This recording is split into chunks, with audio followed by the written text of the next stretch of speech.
3.5 years ago.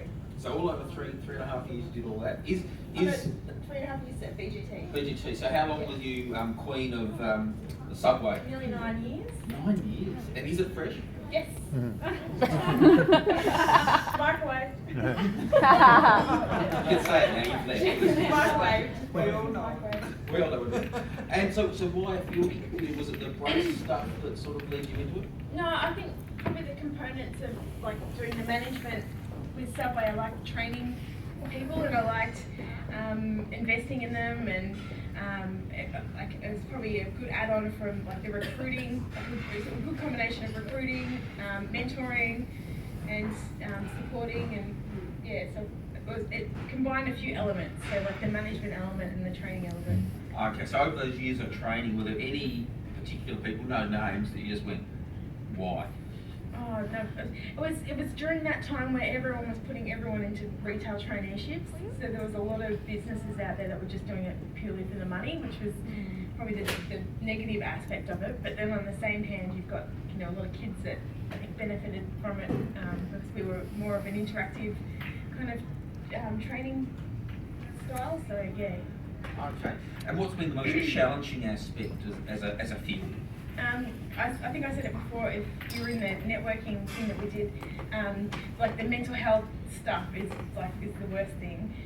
Yeah, it's just, I think we've got an EAP that we offer to our apprentices and trainees, and the apprentices and trainees in the last financial year, a quarter of them have utilised the EAP, so that's showing how many of them are struggling with mental health issues. So it's a huge number. And you're often their first point of contact if they've got issues in that space, and so you've got to, I suppose, take on their problems and help them work through them to a certain extent. So yeah, so it's difficult. Sounds very challenging. Best part of the role? What's the best thing about being a fit, besides coming and meeting all the other people? Probably the best thing is like when you see some of the ones, I said to Sheree before, the rough diamonds, so the ones that have maybe come from a bit of a not the best family situation, and you've kind of, they could go either way. They could end up being really great or falling over. But when those ones actually end up being, kicking goals and working really hard and curbing the cycle that maybe they were brought into, like they make you really proud. So. And how do you turn one that's looking a little bit tippy into something that's really going to work? What do you do? I think you just got to, I suppose, show them that you're there for them and you believe in them. Because I think, like this one particular young fella, Andrew, like he left school, I think he was like 14, 15 when he left school.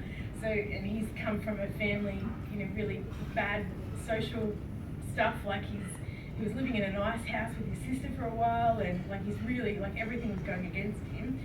He had another sister who was murdered. Someone like him, like he really, he could have gone either way. He could have went down that path or made something of himself. And one thing I remember when he got his apprenticeship, he said, I told him I was proud of him, and he said, no one's ever told me they're proud of me before. And like, it was just so like, he was just one person that's just stuck with me, that he really appreciated the opportunity, and he's just really tried really hard.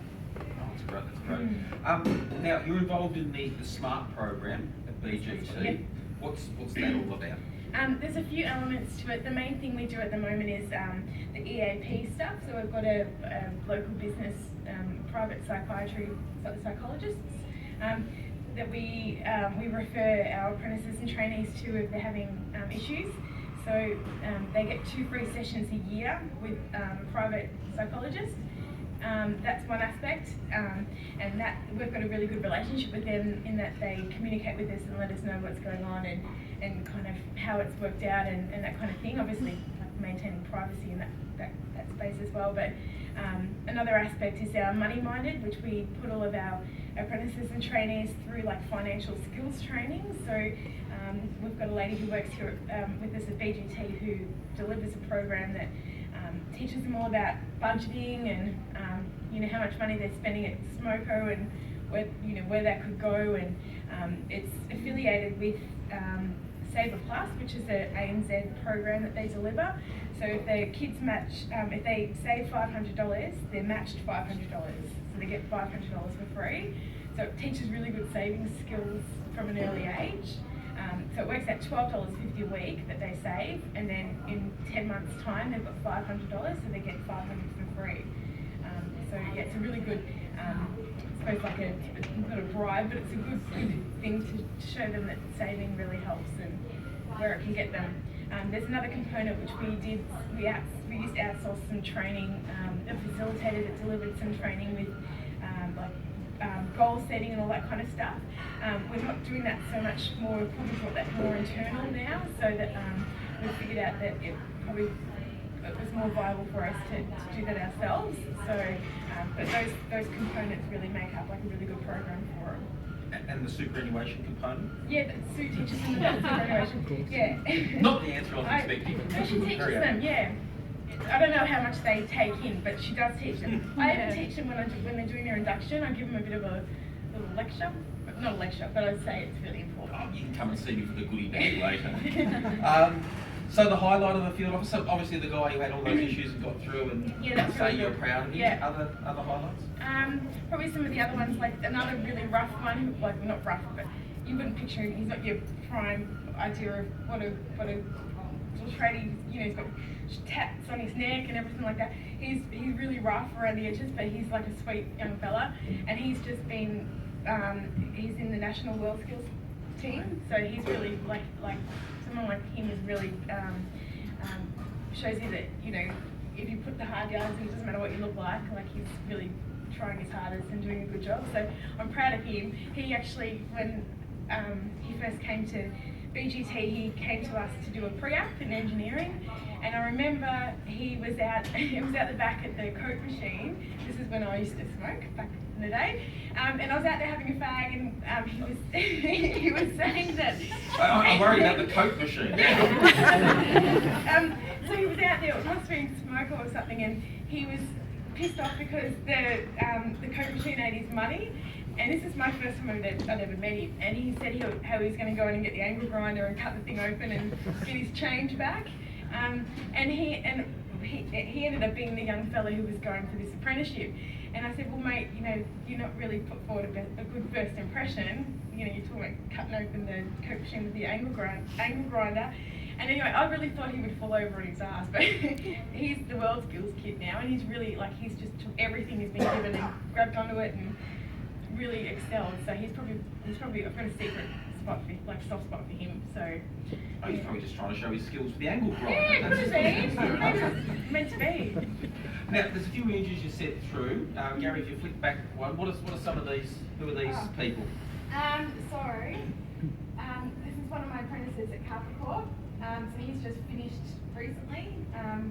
So I took him on from another field officer, so probably about halfway through his apprenticeship. Really good kid. He's actually a twin, and his twin was one of my trainees as well at a call centre. So chalk and cheese, one's a carpet layer, one works in a call centre, but both of them are really good kids. The rough one, I said, Ian he was one that was going to chop open the Coke machine, which is angle grinder. And then Shannon, who's another one of mine. So both of them placed bronze in the regional world skills competitions. Shannon wasn't able to go through to nationals. There was another young fellow in sheet metal that went through, but Ian ended up going through, so he's in the national competition. The one on the far end, Jake, he's at Alston, so they build trains. So they do all the Melbourne trains. They put them together.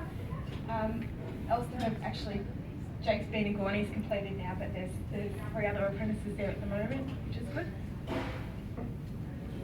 There's some of my Maxi Trans kids. I've got 21 there now though, so that's the 3/4 of them. But yeah, so a lot of my apprentices and trainees are engineering based, so working in a lot of them are Maxi Trans, and I've got a lot of business trainees as well. Yeah. Okay. So for other fieldies all here, what would be the one thing if they were all going to listen to you and do exactly what you said they should do? What's the best attribute you think a fieldy has to get the ones that are looking a bit dodgy running? Maybe just to have patience and believe in them and give them support. So yeah, when you think maybe things are going awry, if you can show them that you believe in them and maybe can give them the one, I suppose the permanent thing in their mind to keep them moving forward or tracking forward. Because a lot of them come from rough backgrounds or things that have happened in their personal life that they don't, they might not have had that before. So if you could be the one fixture in their life that shows them that they can make something of themselves, it's always a good thing as well. Okay, I reckon that's a great way to finish. Was she nervous? Did she do well? I think Nicole did great.